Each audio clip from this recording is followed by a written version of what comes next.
চলচ্চিত্রে অভিনয় একটি ঘৃণিত পেশা। এই পেশায় যারাই গেছেন তাদের বেশিরভাগেরই পরিণতি খুব করুণ ছিল। যৌবনে দুহাতে কোটি কোটি টাকা কামালেও বৃদ্ধ বয়সে বেশিরভাগেরই সরকারের কাছে হাত পাততে বা ভিক্ষা করতে হয়েছে, কিংবা খুবই শোচনীয় অবস্থায় পড়ে পৃথিবী থেকে বিদায় নিতে হয়েছে।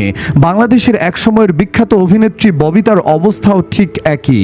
দেশবরেণ্য চলচ্চিত্র অভিনেত্রী ফরিদা আক্তার ববিতা অভিনয়ের পাশাপাশি বেশ কয়েকটি ব্যবসা সফল সিনেমা প্রযোজনাও করেন। তবে আন্তর্জাতিক খ্যাতিসম্পন্ন এ তারকা অনেকদিন থেকে অভিনয় থেকে দূরে সরে রেখেছেন নিজেকে। আজ থেকে প্রায় 10 বছর আগে 2015 সালে নার্গিস আক্তারের পরিচালনায় পুত্র এখন পয়সাওয়ালা সিনেমায় অভিনয়ের পর আর কোনো সিনেমায় দেখা যায়নি তাকে।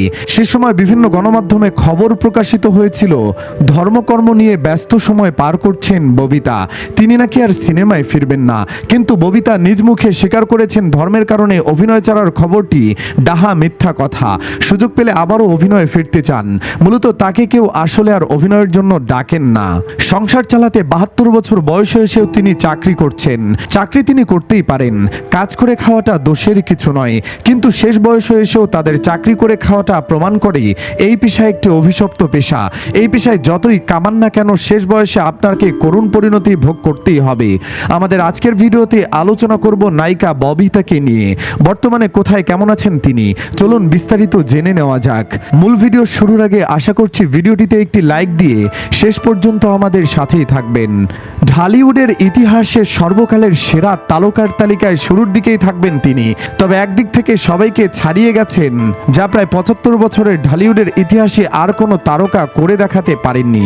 তিনি একমাত্র আন্তর্জাতিক খ্যাতিসম্পন্ন ঢালিউড অভিনেত্রী, যিনি 70 ও 80-র দশকে হয়ে উঠেছিলেন darling of red carpet, Moscow, Berlin, তাশখন্দের মতো প্রাচীন ও সম্মানজনক চলচ্চিত্র উৎসব সহ বিশ্বের বিভিন্ন চলচ্চিত্র উৎসবে কখনো নিজের ছবি নিয়ে, কখনো বিচারক হয়ে, আবার কখনো আমন্ত্রিত অতিথি হয়ে রেড কার্পেটের শোভা বাড়িয়েছেন, করেছেন বাংলাদেশের মুখ উজ্জ্বল। তিনি আর কেউ নন, অস্কারজয়ী একমাত্র বাঙালি নির্মাতা সত্যজিৎ রায়ের অশনি সংকেতের অনঙ্গ বউ ববিতা, যাকে ঢালিউডের চিত্র সমালোচকরা নাম দিয়েছিলেন হিরোইন ট্যালেন্ট। হাঁটি হাঁটি পা পা করে কদিন আগেই জীবনের 72তম বছরে পদার্পণ করলেন এই চিরসবুজ অভিনেত্রী। এখনও যিনি তরুণ প্রজন্মের আইডল, ফ্যাশন আইকন, লাস্যময়ী নায়িকা। সিনেমা থেকে বেশ কিছু বছর দূরে থাকলেও ভিন্ন কারণে তিনি প্রাসঙ্গিক হয়ে ওঠেন বাংলাদেশের শোবিজ ইন্ডাস্ট্রিতে। বর্তমানে বছরের বেশিরভাগ সময়ে একমাত্র ছেলে অনেকের কাছে কানাডায় থাকেন, বর্তমানে সেখানে অবস্থান করছেন। বিগত কয়েক বছর ধরেই জন্মদিনটি ছেলের সঙ্গে পালন করার চেষ্টা করেন এই অভিনেত্রী, কিন্তু গত বছর অসুস্থতার কারণে ছেলেকে ছাড়া বাংলাদেশে দিনটি কাটাতে হয়েছে, যেতে পারেননি ছেলের কাছে। তবে এবছর ঠিকই ছেলের সঙ্গে জন্মদিন পালন করছেন। জন্মদিন নিয়ে এই অভিনেত্রী কখনোই বিশেষ কিছু করেন না, তবে কানাডায় কিভাবে দিনটি উদযাপন করছেন জানতে চাইলে খুবই আফসোস করে ববিতা বলেন, আজও আমাকে অফিস করতে হবে। সত্যি বলতে কানাডায় এসেও অবসর নেই, সুযোগই নিয়ে ইচ্ছে মতো ঘুরে বেড়ানোর। তবে ছেলে অনেক অফিস থেকে ফিরে এলে আমরা মা ছেলে কোনো একটি সুন্দর জায়গায় ঘুরতে যাব, সেখানে খাওয়া দাওয়া করে মুহূর্তটা ধরে রাখার জন্য ছবিও তুলব। এভাবেই কেটে যাবে এবারের জন্মদিন। তবে দেশের সবাইকে খুব মিস করব। তিনি আরো বলেন, আমি যখন ইউনিসেফের গুড উইল অ্যাম্বাসিডর ছিলাম তখন প্রতি বছর ছোট ছোট বাচ্চারা আসতো আমার বাসায়, তারা আমাকে ফুল দিয়ে শুভেচ্ছা জানাতো, অভিনয় করে দেখাতো, খুব ভালো লাগতো আমার। সেই সময়টার কথা খুব মনে পড়ে। সে যাই হোক, মনে পড়ছে সূচনা আপা, চম্পা আর আমেরিকায় থাকা আমার ভাই বোনদের কথা। সবাইকে নিয়ে যদি জন্মদিন উদযাপন করা যেত কতই না ভালো হতো।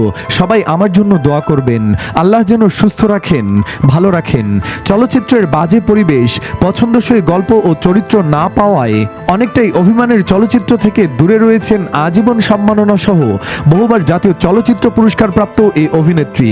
আগামীতে আর নতুন কোনো সিনেমায় অভিনয় দেখা যাবে কিনা সেটাও নিশ্চিত নয়, তবে ভালো মনের মতো গল্প কিংবা কেন্দ্রীয় চরিত্র পেলে অভিনয় করার ইচ্ছা প্রকাশ করেছেন অস্কার বিজয়ী পরিচালক সত্যজিৎ রায়ের অশনি সংকেত সিনেমার এ নায়িকা। অভিনয়ের পাশাপাশি জীবনে একটি বার হলেও একটি সিনেমা পরিচালনা করার প্রত্যাশাও ব্যক্ত করেন তিনি। ববিতা জানান, সিনেমায় অভিনয়ের প্রবল আগ্রহ আছে তার, কিন্তু যে গল্প তাকে ভীষণভাবে মুগ্ধ করবে সে ধরনের গল্প নিয়ে এখনও তার কাছে কেউই যেতে পারেননি, যে কারণে আজও তার নতুন কোনো সিনেমায় অভিনয় করা হয়ে ওঠেনি। ববিতা বলেন, আমার সময়কালটাতে যে ধরনের মেধাবী গুণী কাহিনীকার ছিলেন, পরিচালক ছিলেন, এখন আমার তা চোখে পড়ে না। নেই জহির রায়হান, নেই খান আতাউর রহমান, নেই আমজাদ হোসেন, নেই চাষী নজরুল ইসলাম সহ আরও অনেকে যাদের নাম আমি নিয়েছি। তারা যে কত মেধাবী ছিলেন, কত জিনিয়াস ছিলেন তা আমরা বেশ ভালো করেই জানি। তারা সময়ের চেয়েও এগিয়ে ছিলেন, কত কিছু তারা জানতেন, কত কিছুই নিয়েই না তারা গবেষণা করতেন, কত শ্রম দিয়ে সিনেমা নির্মাণ করতেন, জীবনের গল্প তুলে আনতেন সিনেমায়। আমি যদি আমার কথাই বলি, দেখি না তো আরেকটা গোলাপি এখন ট্রেনে, সুন্দরী, টাকা আনা পাই, পিচ ঢালা পথ, অরুণোদয়ের অগ্নিসাক্ষী কিংবা অনন্ত প্রেমের তো ছবি। এই সময়ে এসে আর এমন কোনো গল্পে অভিনয় করতে চাই না যেখানে নামে মাত্র অভিনয় করা। আমি আমার সারা জীবনের অভিনয়ে যে অর্জন তা হারাতে চাই না। আর যদি কোনোদিন সিনেমায় অভিনয় না করি তবুও আমার আফসোস থাকবে না। যারা এখনো আমাদের চলচ্চিত্র শিল্পকে ভালোবেসে কাজ করে যাচ্ছেন তাদের জন্য শুভ কামনা রইল। আন্তর্জাতিক খ্যাতিসম্পন্ন চলচ্চিত্র অভিনেত্রী ফরিদা আক্তার ববিতা দেশ ও দেশের বাইরে অসংখ্য কালজয়ী সিনেমায় সুনামের সঙ্গে অভিনয় করেছেন। জীবন্ত কিংবদন্তি এই তারকা 350টিরও বেশি সিনেমায় অভিনয় করা দেশ বরেণ্য এই অভিনেত্রী টানা 3বার জাতীয় চলচ্চিত্র পুরস্কারের পাশাপাশি পেয়েছেন আজীবন সম্মাননাও। কিন্তু গত 5 থেকে 6 বছরেরও বেশি সময় ধরে এই তারকা নিজের অবস্থান ব্যাখ্যা করলেও সামাজিক যোগাযোগ মাধ্যম ফেসবুকে তার নামে একটি ভুয়া আইডি চোখে পড়ে। আর এসব অ্যাকাউন্ট থেকে নানা রকম বিভ্রান্তিকর খবর চাউর করা হচ্ছে। আর এতে বরাবরই বিব্রত হতে হচ্ছে ববিতাকে। এবারও একই রকম পরিস্থিতিতে পড়তে হলো দেশবরেণ্য এই তারকাকে। সামাজিক যোগাযোগ মাধ্যমে ছড়িয়ে পড়েছে চিত্রনায়িকা ববিতার গুরুতর অসুস্থতা এবং তা নিয়ে খবর। এ নিয়ে নেটিজেনদের মাঝে রীতিমতো উদ্বেগ ছড়িয়ে পড়ে। যদিও অভিনেত্রী মোটেও অসুস্থ নন।